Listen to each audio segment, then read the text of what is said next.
First of all, I want to thank everybody for coming out tonight. This isn't my favorite thing to do. I'm more nervous tonight than I was for the state game and also the regional championship put together. So this is not my favorite thing to do. I can talk to these guys all day long and there can be 1,000 of them. When you adults get in the room, it changes things. I've been doing this for a minute now. I used a minute because I thought it might relate to you guys more. And this is possibly, I'm not saying it is, but possibly my favorite season I've ever coached.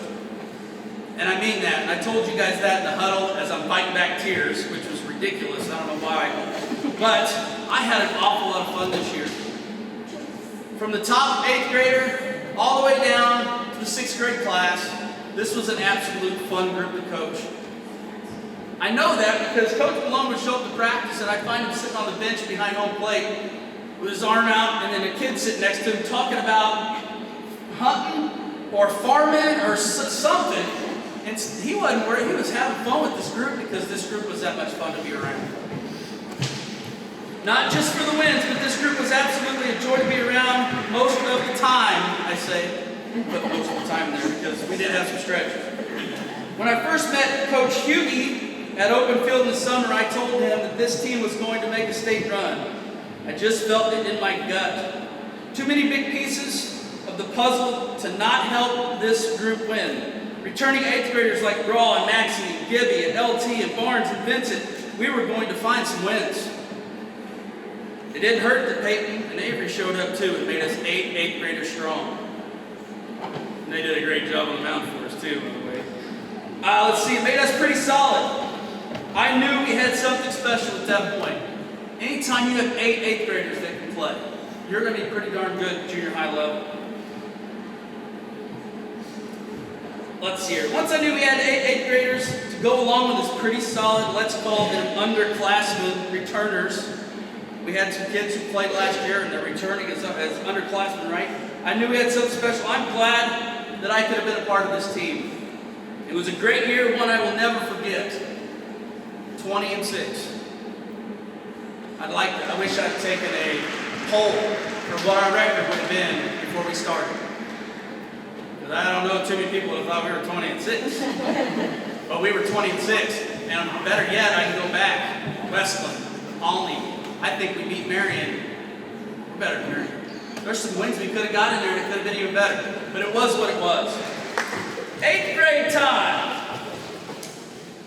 Oh no, there's softball. You guys got it? Man, she beat me. I've got a little bit more to go.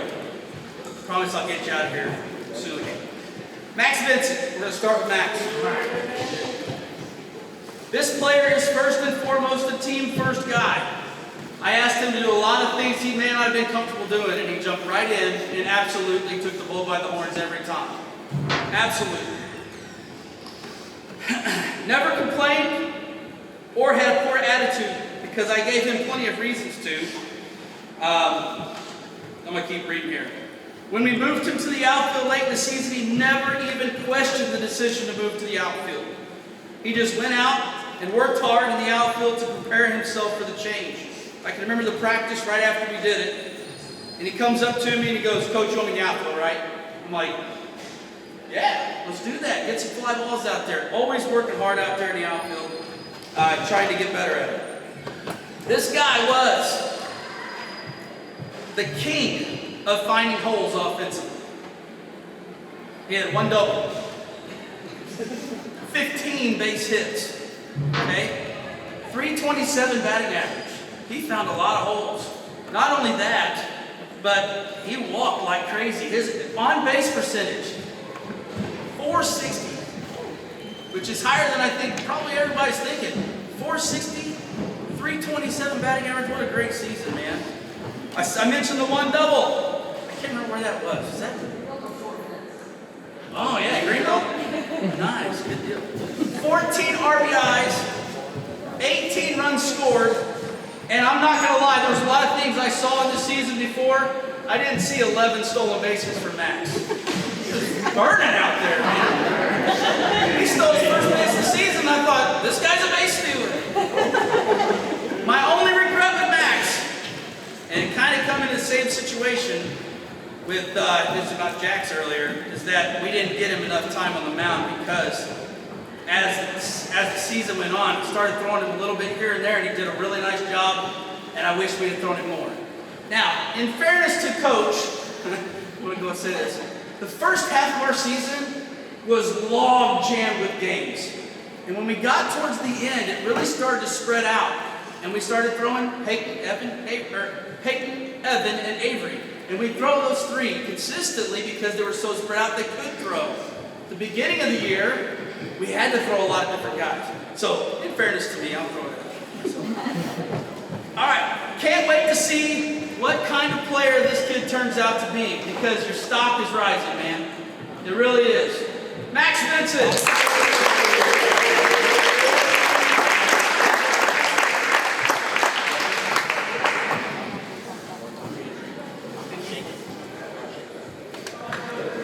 Jared Gibson time. Are y'all ready for this? That's what we do. Jared's a pen. He is a word. So I should have probably told you. The next player is another one of those guys that is a whatever you say, Coach. And I literally mean that. Hey, go play right field. All right, cool, let's do it. He is laid back. Will do whatever you ask him to do. Played third for us almost all season. And then the coach had to go and try something new. And what we found out was that he's pretty darn good in the outfield. And then it dawned on me, that's what he played all last year as a 7th grader. I'm like, silly, what are you doing? I should have probably talked to Coach Moore a little bit more about it. He had his ups and downs throughout the season at the plate, but he was capable of carrying us and did a couple games. Big 3 for 4 games, couple doubles, big time RBIs. Had a really nice year. I also noticed something about this young man. When he's smiling and having fun, he is the best player on the field. As soon as he gets down on himself, it's like a steamroller train. You can't get out of the way. When you're smiling, man, anything's possible. Okay? 404 on base percentage, 21 total hits, 4 doubles, 12 steals. He led the team with 2 out RBIs with 11. It's not easy to hit with 2 outs. Everything's on your shoulders. He's coming through more than anyone else. I hope, and I mean hope, we've had this conversation, I hope to see him play some more baseball in his future. And Jerry Gibson.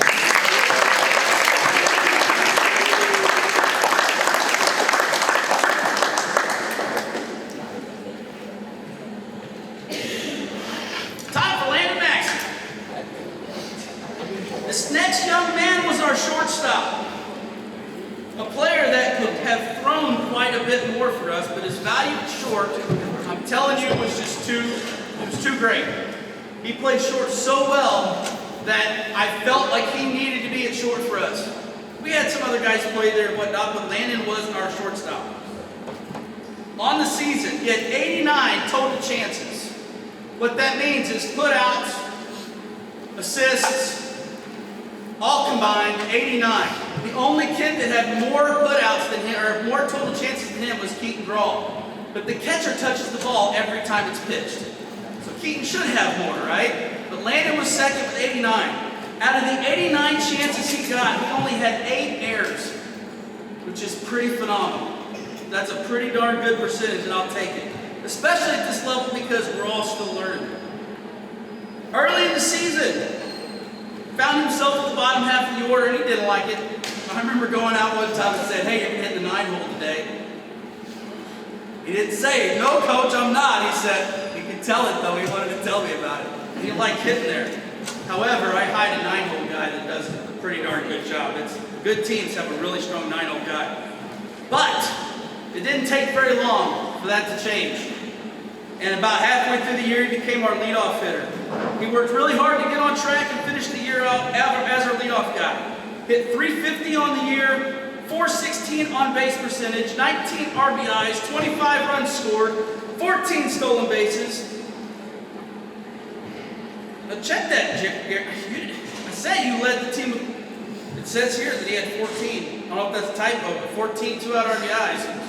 I'll check the numbers later, okay? That's a lot too. With only 17.2, which means 17 and 2/3 innings pitched, his ERA was 1.98, which means he could have pitched quite a bit more for us because he's good. Some of you might be thinking right now, wait, didn't Landon throw the all in the game? We lost 9-1. All right, so yeah, there was a lot of errors in that game, and I'm not even sure there was an earned error in the entire game. Okay, what an outstanding job he did for us on the mound. 18 total strikeouts and 17 2/3. It's pretty good. It's more than a strikeout at inning. Can't wait to see what you do next year, bro. All right, Landon Maxey.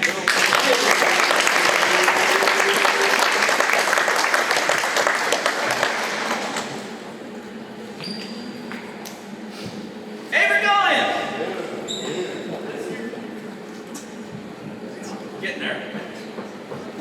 If you want to leave and just walk out, you can. I'm going to get long. But when you're talking about kids, I can't stop myself. I can't stop myself, especially when a group like this comes along. Avery Golan, what can I say about this next guy? Huge for us. Okay, huge. This guy played second, short, third, left, pitched, and then at the end of the year, I'm shoving him over to first base so our defense lines out. Just did everything I asked him to do. He hit absolutely everywhere in the lineup and never once complained about anything that we asked of him. He was the biggest for us, however, I think I can honestly say this, on the mound. All year, he was a guy that we would turn to in some of the biggest spots in the game. When you're starting Evan, every time he goes out, he doesn't get a chance to relieve. When you're starting Peyton, a lot of times it was Avery, and I'm looking over here on which one's, I don't know which one he was. You guys are going to have to wear like a shirt, you're going to tell me beforehand. At some point we're going to get this. But Avery was the guy we gave the ball to, especially early in the year because we weren't really starting him. Okay? Trying to piece pitch counts together and things like that. But man, he was huge. He was a complete strike thrower and competitor.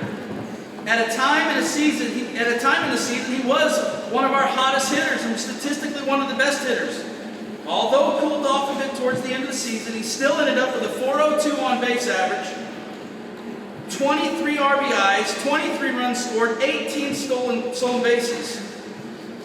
And I mean this when I say this, the sky is the limit for you and how hard you want to work in this game. It truly is. Because he hadn't thrown a whole lot before this year. A little bit here and there, but he was a dude this year for us. Avery Golan.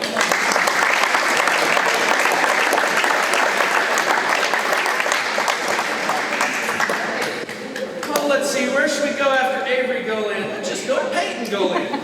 Okay, this time I'll know which one you are, because I already made that mistake. All right, this next guy was around the top in all offensive and defensive categories for us, which is very huge. If you look at the top RBI guys, the top run scored guys, Peyton is right there. He's right there along the tops in all the categories. If it wasn't for Barnes, he probably would have been one of the top guys all the way around. We'll get to him later. He played 4 different positions for us this year, was stellar at all 4. He did his best work on the mound this year where he posted a .353 ERA, had 34 strikeouts and a 3-1 record, and recording 3 saves as well. I'm crazy with stats when I start looking for this stuff, but 77% of the time, Peyton Golan produced weak contact, which means a weak ground ball or a high fly ball, something that's weak and easy to defend. On our game changer app, it gives me all that stuff. 77% of the time, he produced weak contact. Man, defense can be pretty good with weak contact all the time. That's pretty outstanding. Offensively, he hit .457 with a .500 on base percentage. Another one of those 500 guys. 24 RBIs, 34 runs scored, 5 doubles, 1 triple, and you know it, 1 home run. It doesn't matter where it's at. Yeah? Well, I just said that. Didn't I say it? Oh no, I'll talk about his stolen bases later. He hit .476 with runners in scoring position. He stole 23 bases. This is a guy who showed this year that he has a ton of tools both on the mound and at the plate. And I am really excited to see him along with all the other guys in a Wildcat uniform next year. Peyton Goling.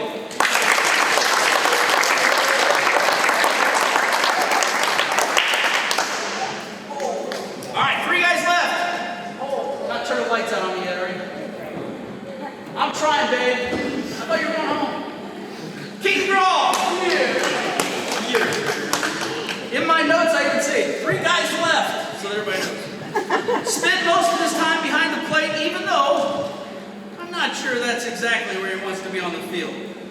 By the way, I believe you can play anywhere on the field, that you were needed behind the plate. His ability to throw out base runners and shut down the running game was possibly the most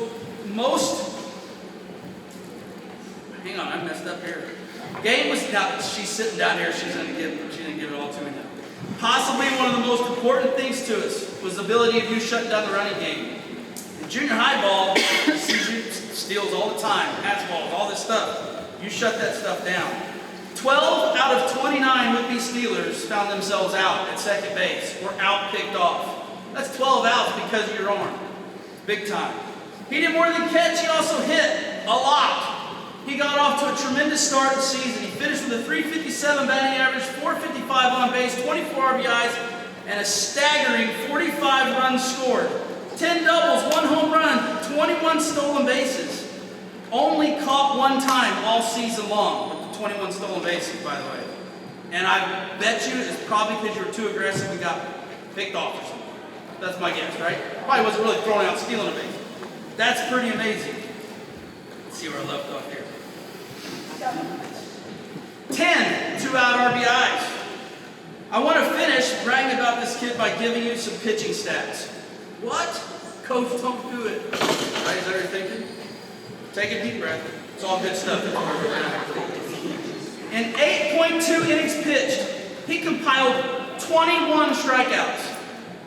8.2 innings pitched, 21 Ks. What? However, there were 17 walks in there, right? Opponents, here's the next stat, okay? And there's a reason I say all this. Opponents hit just 125 against him. When they put him in play, they didn't get hits. 125. I'll take that all day. Out of the total 26 outs that he recorded, 21 of them would be a strikeout. I say this because as a high school coach, I see a guy who has great stuff and look forward to working more with you in developing on the mound. Huge upside on that side of it, man. We get together, look out. Can't wait to see his progression throughout his career. Keaton Grawl.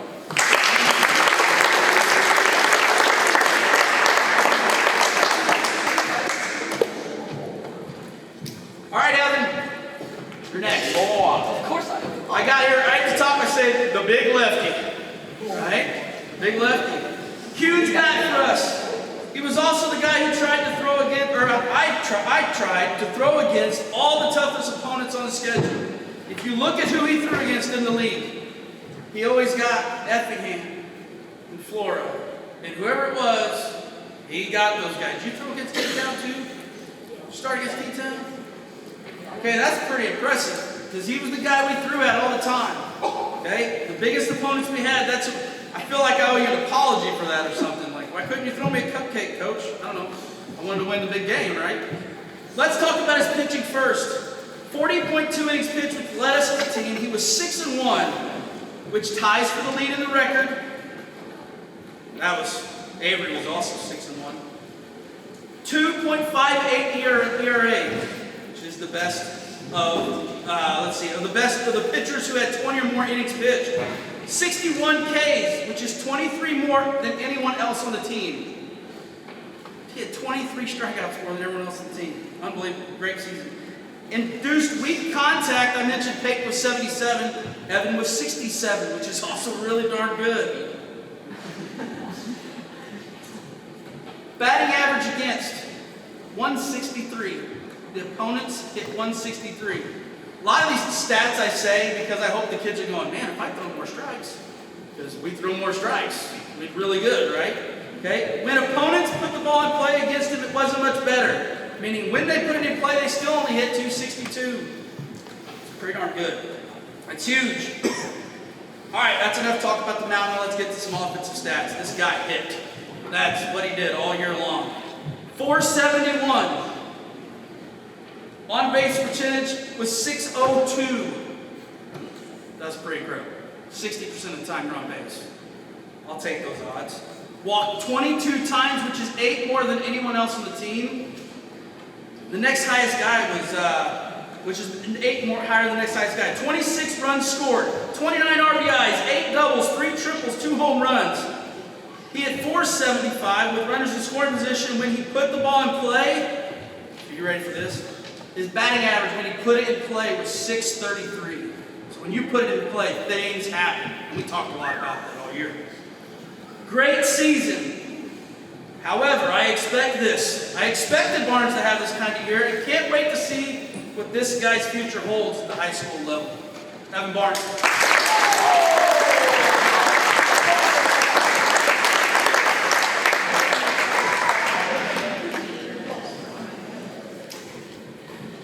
All right. You know what they say about being last? Save the best for last, baby. That's right. LT.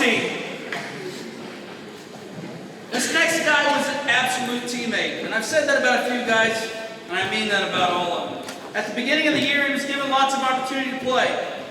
He had a 350 on base percentage, compiled 7 RBIs this year, 6 runs scored. He hit almost 300 with runners in scoring position. He also got to pitch a little in the season, compiling 7 1/3 innings pitched, going 1-0 with a 2.86 ERA. However, his playing time started to fade a bit this season, but all that stats in the world don't pale in comparison to the impact not only he had on this team, but me. I'm going to tell a story. In college, you might even know who I'm talking about. I had a teammate in college. Never played, never got off the bench. He was a nice guy, and he'd go to practice and everything. He just didn't play that much. But he was the guy. When you'd come off the field, the first guy, high-fiving him. It didn't matter to him that he wasn't playing. It probably did, actually. Probably ticked him off. I should be playing more. But what he didn't let it do was affect how he treated other people. Goes a long, long ways. I consider Darius, remember Darius? I consider Darius the best teammate I ever played with. And I've decided that I'm going to go ahead and let go of that, and I'm going to make LT the best teammate I've ever coached. For what you did, man. I know you weren't happy. You're probably like, "Dang, I'm coach. Put me in there. I should play more." But you never let it affect these guys. And I preach that to my high school kids all the time. If you're going to be mad about the lineup, be mad at the guy who's writing it. Don't be mad at these guys. They're your teammates. You love on them. And you did that this year. And I never had to tell you that. It's because you're that kind of dude. Now let's see where I left off because I got rambling. He didn't pout about things. After watching this young man, like I said, he goes to the top of that list of best teammates I've ever seen, or I've ever been around. I know it's still undecided what you're going to do. You'll play in high school, some of you guys. But I really hope that you could continue your baseball career in high school. Just because I love being around you, man. Be real honest about it, right? That's LT.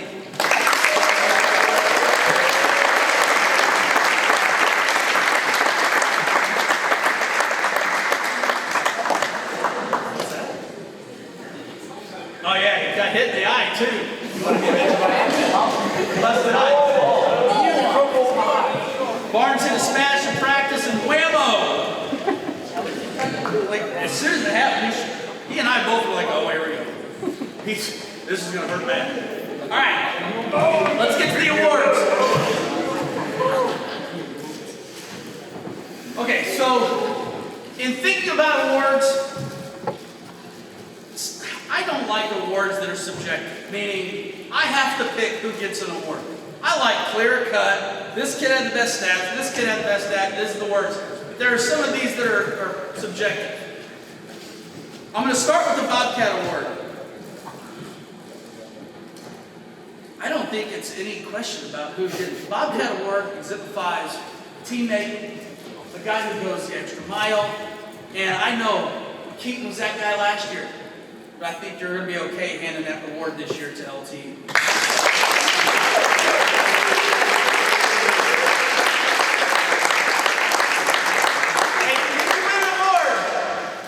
a picture, right? Afterwards, you win an award afterwards, stay close. All right, that was a subjective one, but I think was fairly easy. About broken. All right, batting average award. Any guesses? 471, Evan Barnes, come on up.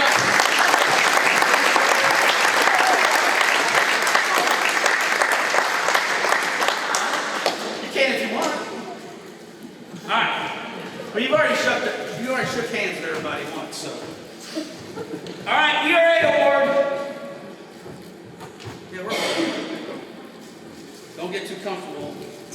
I decided that this award should be someone who threw 20 plus innings because we had a lot of guys that threw. Some guys threw very little. Some guys threw a lot. And our leader in innings pitched, ERA of 2.587 bars.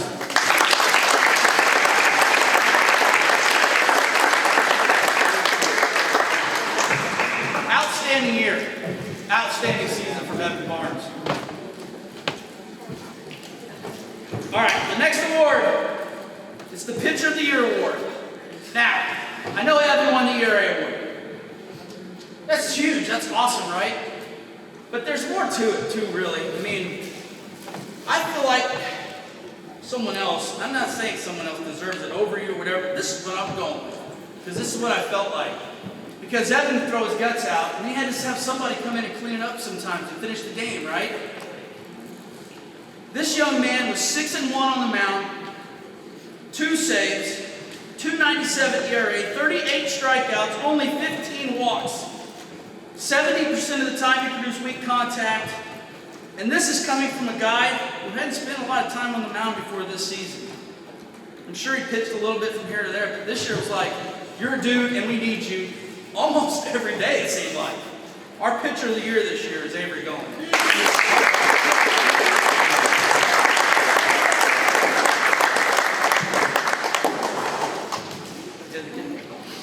All right, stolen base award.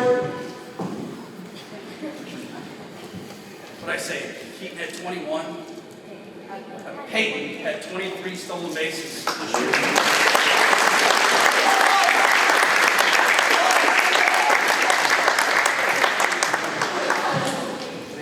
Now to Gold Glove. We had a lot of kids play really, really nice defensively.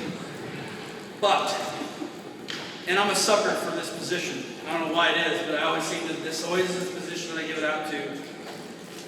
But imagine yourself a situation where we don't have someone that can catch. I've had that before. I had it this summer, had it last spring. When you get an injury, it can mess a whole team up. Now we have the guys that maybe could have caught, but the Gold Glove this year is going to Keaton Grohl. All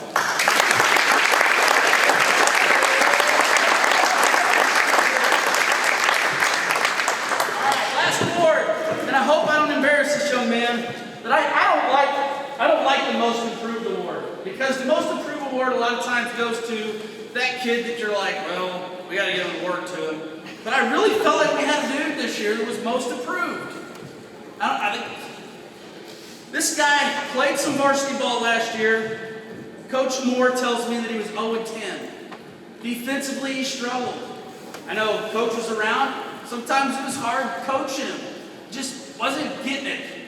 But oh my God, did you get it this year? Unbelievable season. In just 15 games, finishes the year in our 3-hole. 467 batting average, 547 on base, 21 hits, 2 doubles, 1 triple, 2 home runs, 15 RBIs, and 18 runs scored in just 15 games. Most Improved has to go to Mr. Kyler King.